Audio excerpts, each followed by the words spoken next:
प्यारे प्यारे दोस्तों, नमस्कार। स्वागत है आप सभी का मेरे YouTube चैनल में। और आज हम लोग NCERT क्लास 9 चैप्टर 4 को देखेंगे। और ये हमारा पॉलिटिकल साइंस सब्जेक्ट से है, यानी कि राजनीतिक शास्त्र। और हमारे चैप्टर का नाम है संस्थाओं का कामकाज। तो आइए देखते हैं इस चैप्टर में क्या है। परिचय। लोकतंत्र का मतलब लोगों द्वारा अपने शासकों का चुनाव करना भर नहीं है। लोकतंत्र का मतलब लोगों द्वारा अपने शासकों का चुनाव करना भर नहीं है। लोकतांत्रिक व्यवस्था में शासकों को भी कुछ कायदे कानूनों को मानना होता है। उन्हें भी संस्थाओं के साथ और संस्थाओं के भीतर रहकर काम करना होता है। यह अध्याय लोकतंत्र में संस्थाओं के कामकाज से संबंधित है। हम इसमें समझने का प्रयास करेंगे कि हमारे देश में किस तरह महत्वपूर्ण फैसले करके उन्हें लागू किया जाता है। हम यह भी देखेंगे कि इन फैसलों से संबंधित विवादों को किस तरह सुलझाया जाता है। इस अध्याय में हम इन फैसलों में महत्वपूर्ण भूमिका निभाने वाली 3 संस्थाओं विधायिका, कार्यपालिका और न्यायपालिका पर ध्यान केंद्रित करेंगे। आप पहले की कक्षाओं में इन संस्थाओं के बारे में कुछ जानकारी हासिल कर चुके होंगे। हम यहाँ उनका संक्षेप में वर्णन करके कुछ और महत्वपूर्ण सवालों पर ध्यान देंगे। हर संस्था के संबंध में हम यह प्रश्न करेंगे कि वह किस तरह से काम करती है। एक संस्था दूसरी संस्था से कैसे जुड़ी है, इनके कामों को क्या चीज़ कम या ज़्यादा लोकतांत्रिक बनाती है। इस अध्याय का मुख्य उद्देश्य यह समझना है कि किस तरह से ये संस्थाएं मिलकर सरकार का काम करती है। कई बार हम इनकी तुलना दूसरी लोकतांत्रिक व्यवस्थाओं की इसी तरह की संस्थाओं से करते हैं। इस अध्याय में हम राष्ट्रीय स्तर की सरकार के कामकाज से उदाहरण देंगे। राष्ट्रीय स्तर पर भारत की सरकार को केंद्र या संघ की सरकार भी कहा जाता है। इस अध्याय को पढ़ते हुए आप अपने प्रदेश की सरकार के कामकाज के उदाहरणों पर भी नज़र रख सकते हैं। प्रमुख नीतिगत फैसले कैसे लिए जाते हैं। एक सरकारी आदेश। 13 अगस्त 1990 के दिन भारत सरकार ने एक आदेश जारी किया। इसे कार्यालय ज्ञापन कहा गया। सभी सरकारी आदेशों की तरह इस ज्ञापन पर भी एक संख्या थी।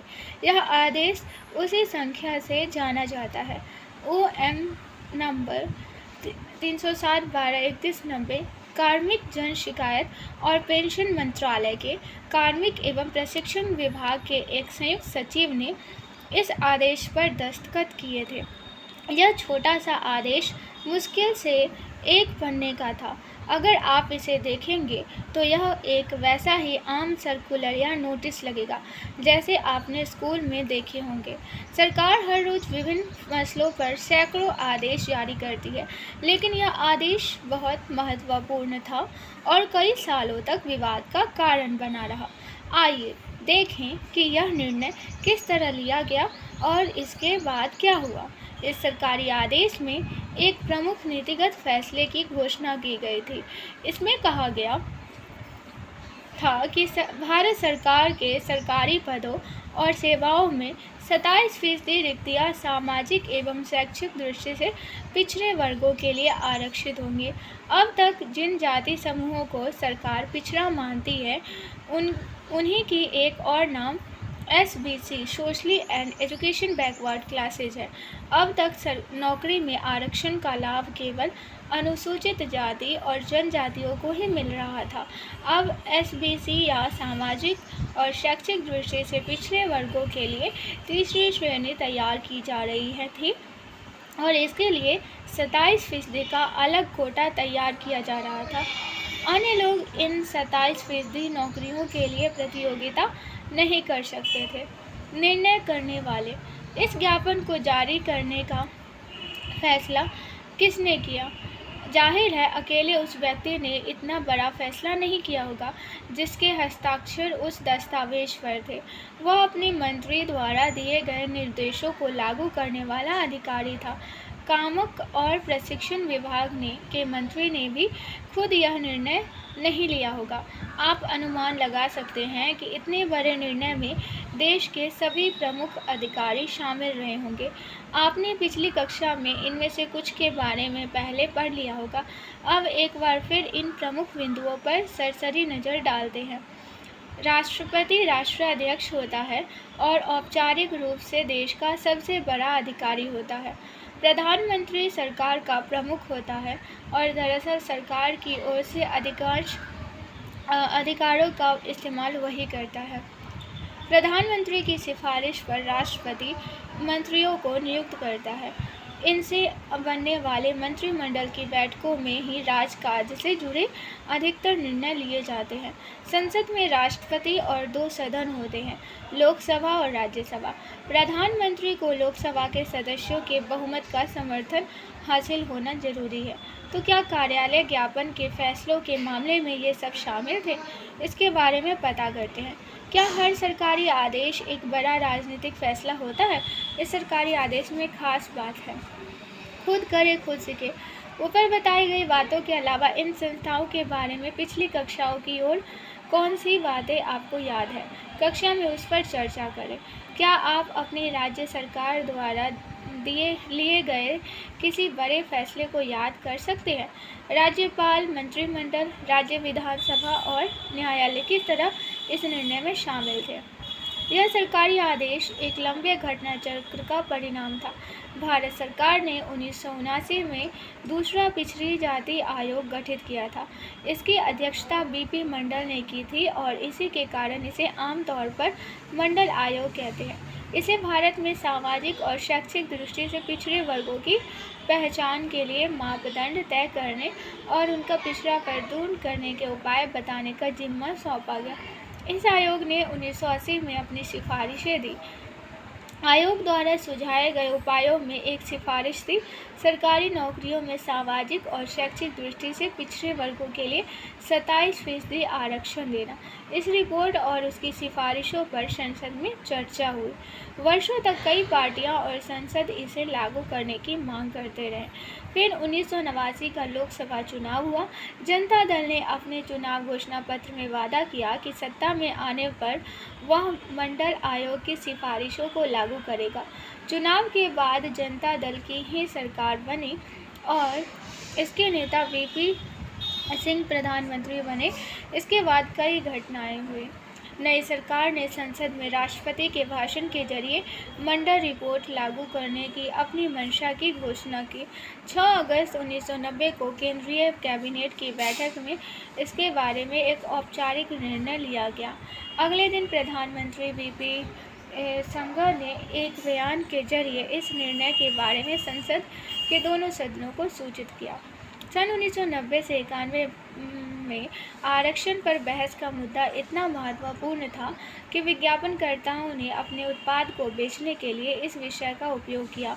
क्या आप अमूल के इन होर्डिंग में राजनीतिक घटनाओं और बहसों की ओर कोई इशारा ढूंढ सकते हैं? No reservation for this quota Amul, the rice taste reserve for this outstanding butter classic Amul. Cabinet के फैसलों को कामों तथा प्रशिक्षण विभाग को भेज दिया गया। विभाग के वरिष्ठ अधिकारियों ने कैबिनेट के निर्णय के मुताबिक एक आदेश तैयार किया और मंत्री की स्वीकृति केंद्रीय सरकार की तरफ से ली। एक अधिकारी ने उस आदेश पर हस्ताक्षर किए और इस तरह 13 अगस्त 1990 को OM नंबर 360/12/3190 तैयार हो गया। अगले कुछ महीनों तक यह देश का सबसे ज़्यादा चर्चित मुद्दा बना रहा। सभी अखबार और पत्रिकाओं में इस मुद्दे पर तरह तरह के विचार आए, बहस चली। इसके चलते कई प्रदर्शन और जवाबी प्रदर्शन हुए। इनमें से कुछ हिंसक भी थे। इससे नौकरियों के हजारों अवसर प्रभावित होने वाले थे। इसीलिए लोगों की प्रतिक्रिया बहुत तीखी थी। कुछ लोगों का मानना था कि भारत में विभिन्न जातियों के बीच असमानता के कारण ही नौकरियों में आरक्षण जरूरी है। उनका मानना था कि इससे उन लोगों को बराबरी पर आने का मौका मिलेगा जिनको सरकारी नौकरियों में अभी तक उचित प्रतिनिधित्व नहीं मिला है। दूसरे पक्ष के लोगों का मानना था कि इस निर्णय से जो पिछड़े वर्ग के नहीं हैं उनके अवसर छिनेंगे। अधिक योग्यता होने पर भी उनको नौकरियां नहीं मिलेंगी। कुछ लोगों का मानना था कि इससे जातिवाद बढ़ेगा जिससे देश की प्रगति और एकता पर असर होगा। यह निर्णय अच्छा था या नहीं, इस अध्याय में हम इस बारे में बात नहीं करेंगे। हम इस उदाहरण को यहाँ सिर्फ यह समझाने के लिए बता रहे हैं कि देश में प्रमुख निर्णय कैसे लिए जाते हैं और उन्हें कैसे लागू किया जाता है। फिर इस विवाद का निपटारा किसने किया?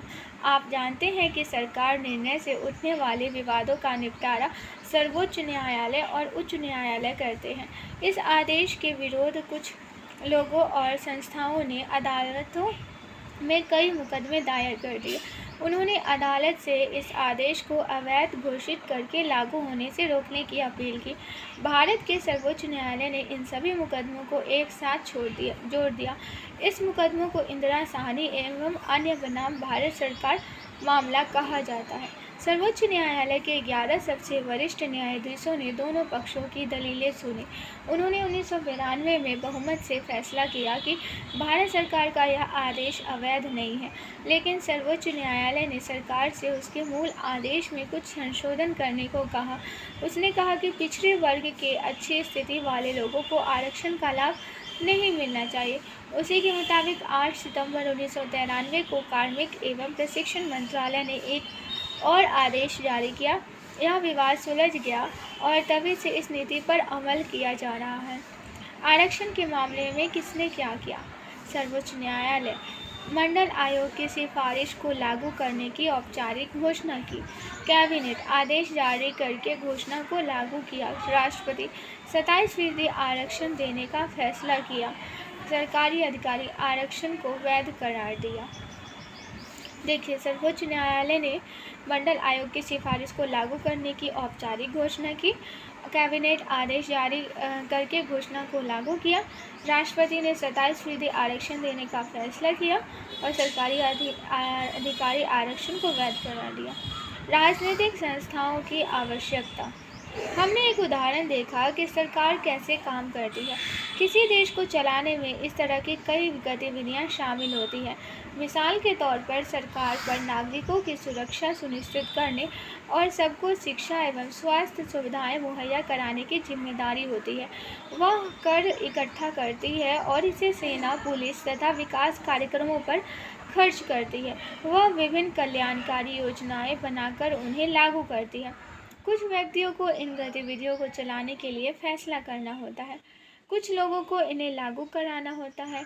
अगर इन फैसलों या फिर लागू करने में कोई विवाद उठता है तो यह तय करने वाला भी कोई नहीं होना चाहिए कि क्या सही है और क्या गलत है। सबके लिए यह जानना भी ज़रूरी है कि कौन किस काम को करने के लिए जिम्मेदार है। यह भी ज़रूरी है कि भले ही प्रमुख पदों पर बैठे लोग बदल जाएं, लेकिन ये गतिविधियां जारी रहें। लिहाजा सभी आधुनिक लोकतांत्रिक देशों में इन कामों को देखने के लिए विभिन्न व्यवस्थाएं की गई हैं। इस तरह की व्यवस्थाओं को संस्थाएं कहते हैं। कोई भी लोकतंत्र तभी ठीक से काम करता है जब ये संस्थाएं अपने काम को अच्छी तरह करती है। किसी भी देश के संविधान में प्रत्येक संस्था के अधिकारों और कार्यों के बारे में बुनियादी नियमों का वर्णन होता है।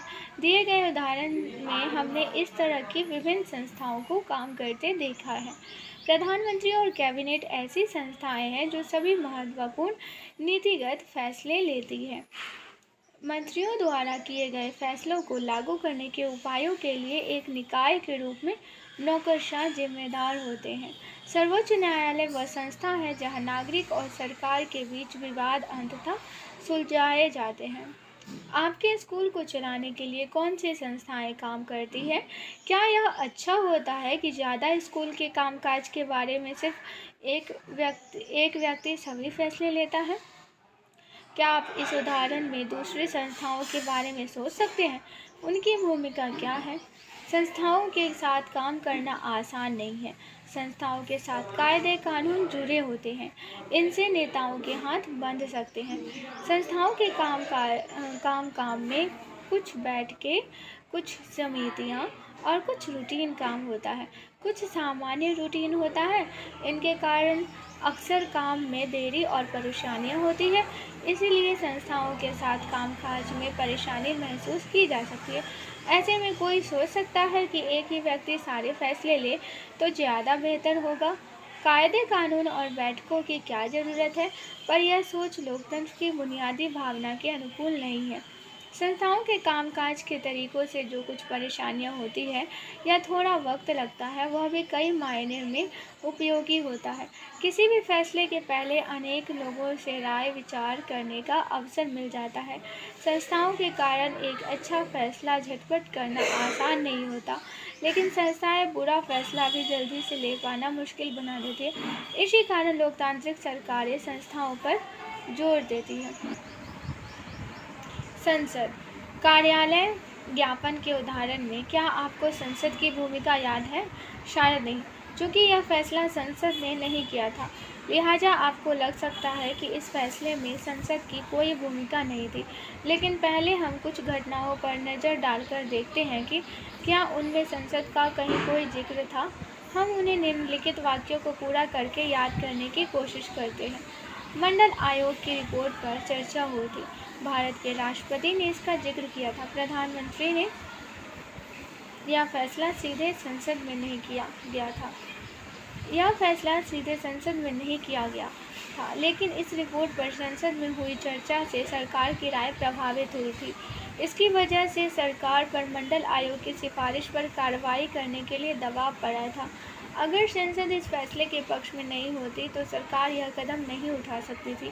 क्या आप अंदाज़ा लगा सकते हैं कि क्यों सरकार यह कदम नहीं उठा सकती थी? आपने पहले की कक्षा में संसद के बारे में जो पढ़ा है, उसे याद करके यह कल्पना करने की कोशिश कीजिए कि अगर संसद ने कैबिनेट के फैसलों को मंजूरी न दी होती तो क्या होता। हमें संसद की आवश्यकता क्यों है? हर लोकतंत्र में निर्वाचित जनप्रतिनिधियों की सभा जनता की ओर से सर्वोच्च राजनीतिक अधिकार का प्रयोग करती है। भारत में निर्वाचित प्रतिनिधियों की राष्ट्रीय सभा को संसद कहा जाता है। राज्य स्तर पर इसे विधानसभा कहते हैं। अलग अलग देशों में इनके नाम अलग अलग हो सकते हैं, पर हर लोकतंत्र में निर्वाचित प्रतिनिधियों की सभा होती है। यह जनता की ओर से कई तरह से राजनीतिक अधिकार का प्रयोग करती है। किसी भी देश में कानून बनाने का सबसे बड़ा अधिकार संसद को होता है। कानून बनाने या विधि निर्माण का यह काम इतना महत्वपूर्ण होता है कि इन सभाओं को विधायिका कहते हैं। दुनिया भर की संसदें नए कानून बना सकती है, मौजूदा कानूनों में संशोधन कर सकती है या मौजूदा कानून को खत्म कर उसकी जगह नए कानून बना सकती है। दुनिया भर में संसद सरकार चलाने वालों को नियंत्रित करने के लिए कुछ अधिकारों का प्रयोग करती है। भारत जैसे देश में उसे सीधा और पूर्ण नियंत्रण हासिल है। संसद के पूर्ण समर्थन की स्थिति में ही सरकार चलाने वाले फैसले कर सकते हैं। सरकार के हर फैसलों पर संसद का नियंत्रण होता है। अधिकांश देशों में संसद की मंजूरी के बाद ही सार्वजनिक पैसे को खर्च किया जा सकता है। सार्वजनिक मसलों और किसी देश की राष्ट्रीय नीति पर चर्चा और बहस के लिए संसद ही सर्वोच्च संघ है। संसद किसी भी मामले में सूचना मांग सकती है।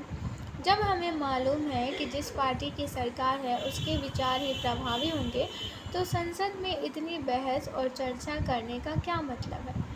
संसद के दो सदन। चूँकि आधुनिक लोकतंत्रों में संसद बड़ी महत्वपूर्ण भूमिका निभाती है, लिहाजा अधिकांश बड़े देशों ने संसद की भूमिका और अधिकारों को दो हिस्सों में बांट दिया है। इन्हें चैम्बर या सदन कहते हैं। पहले सदन के सदस्य आमतौर से सीधे जनता द्वारा चुने जाते हैं और जनता की ओर से असली अधिकारों का प्रयोग करते हैं।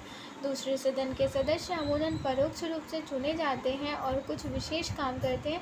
दूसरे सदन का सामान्य काम विभिन्न राज्य, क्षेत्र और संघीय इकाइयों के हितों की निगरानी करना होता है। हमारे देश में संसद के दो सदन हैं। दोनों सदनों में से एक को राज्यसभा काउंसिल ऑफ स्टेट्स और दूसरे को Lok Sabha house of peoples council of states और दूसरे को हाउस ऑफ पीपल के नाम से जाना जाता है। भारत का राष्ट्रपति संसद का हिस्सा होता है, हालांकि वह दोनों में से किसी भी सदन का सदस्य नहीं होता, इसलिए संसद के फैसले राष्ट्रपति की मंजूरी के बाद ही लागू होते हैं। आपने पिछली कक्षाओं में भारतीय संसद के बारे में पढ़ा है। अध्याय 4 से आपको पता चल गया है कि लोकसभा का चुनाव कैसे होता है। अब संसद के दोनों सदनों के गठन के प्रमुख अंतर को याद करते हैं। इन मामलों में लोकसभा और राज्यसभा के बारे में अलग अलग जवाब दीजिए। कुल सदस्यों की संख्या कितनी होती है? सदस्यों को कौन चुनता है? उनका कार्यकाल कितना होता है? क्या सदन को हमेशा के लिए भंग किया जा सकता है? लोकसभा बनाम राज्यसभा, दोनों सदनों में से अधिक प्रभावशाली कौन है? राज्यसभा को कभी कभी अपर हाउस और लोकसभा को लोअर हाउस कहा जाता है। इसका यह मतलब नहीं है कि राज्यसभा लोकसभा से ज़्यादा प्रभावशाली होता है। यह महज बोलचाल की पुरानी शैली है और हमारे संविधान में यह भाषा इस्तेमाल नहीं की गई है। हमारे संविधान में राज्यों के संबंध में राज्यसभा को कुछ विशेष अधिकार दिए गए हैं, लेकिन अधिकतर मसलों पर सर्वोच्च अधिकार लोकसभा के पास ही है। इसका मतलब हमारे संविधान में राज्यों के संबंध में राज्यसभा को कुछ विशेष अधिकार दिए गए हैं, लेकिन अधिकतर मसलों पर सर्वोच्च अधिकार लोकसभा के पास ही है। आइए देखें कैसे। किसी भी सामान्य कानून को पारित करने के लिए दोनों सदनों की ज़रूरत होती है, लेकिन अगर दोनों सदनों के बीच कोई मतभेद हो तो अंतिम फैसला दोनों के संयुक्त अधिवेशन में किया जाता है। इसमें दोनों सदनों के सदस्य एक साथ बैठते हैं। सदस्यों की संख्या अधिक होने के कारण इस तरह की बैठकों में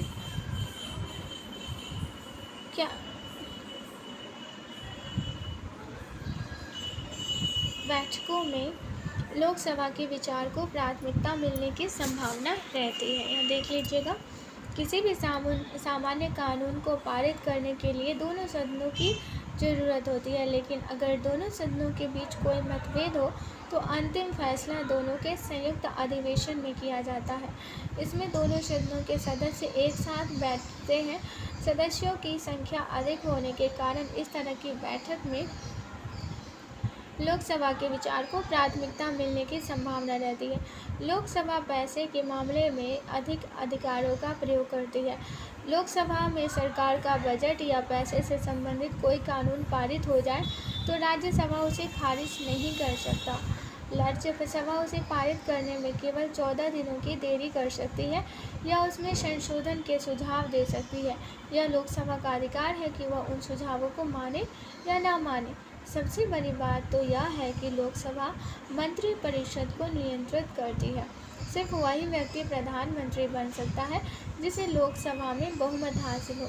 अगर आधे से अधिक लोकसभा सदस्य यह कह दें कि उन्हें मंत्रिपरिषद पर विश्वास नहीं है तो प्रधानमंत्री समेत सभी मंत्रियों को पद छोड़ना होगा। राज्यसभा को यह अधिकार हासिल नहीं है। खुद करें और खुद सीखें। संसद सत्र के दौरान दूरदर्शन पर लोकसभा और राज्यसभा की कार्रवाइयों पर रोजाना एक विशेष कार्यक्रम आता है। कार्रवाइयों को देखकर या अखबारों में उसके बारे में पढ़कर निम्नलिखित चीज़ों की सूची बनाएं। संसद के दोनों सदनों के अधिकार, अध्यक्ष की भूमिका, विपक्ष की भूमिका। लोकसभा में एक दिन। 14वीं लोकसभा के कार्यकाल में 7 दिसंबर 2004 एक सामान्य दिन था। आइए इस बात पर गौर करें कि सदन में इस दिन क्या हुआ। इस दिन की कार्रवाई के आधार पर संसद की भूमिका और अधिकारों की पहचान करें।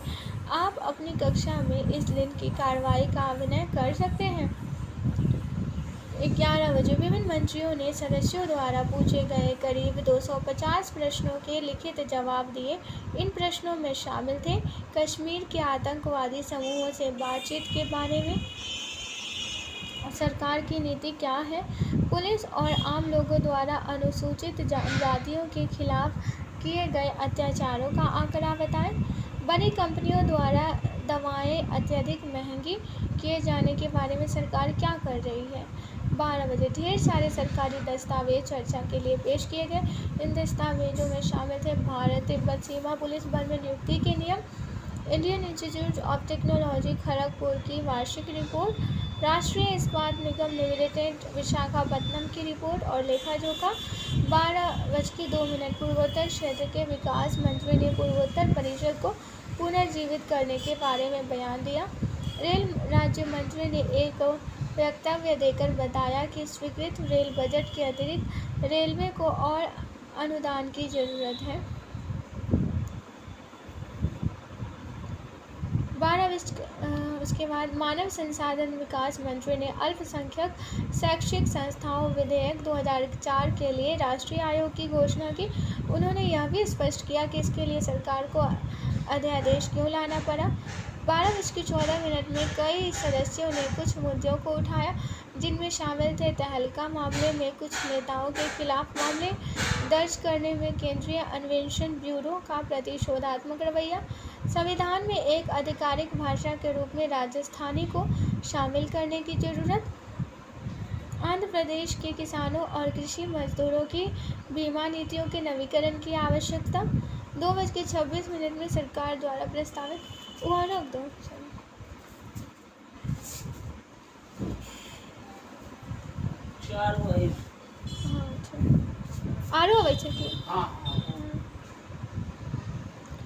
आंध्र प्रदेश के किसानों और कृषि मजदूरों की बीमा नीतियों के नवीकरण की आवश्यकता।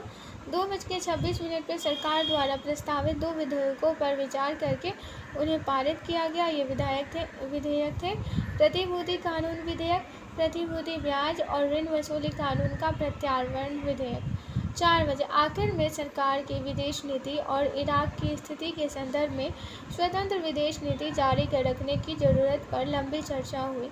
7:17 में चर्चा समाप्त हुई।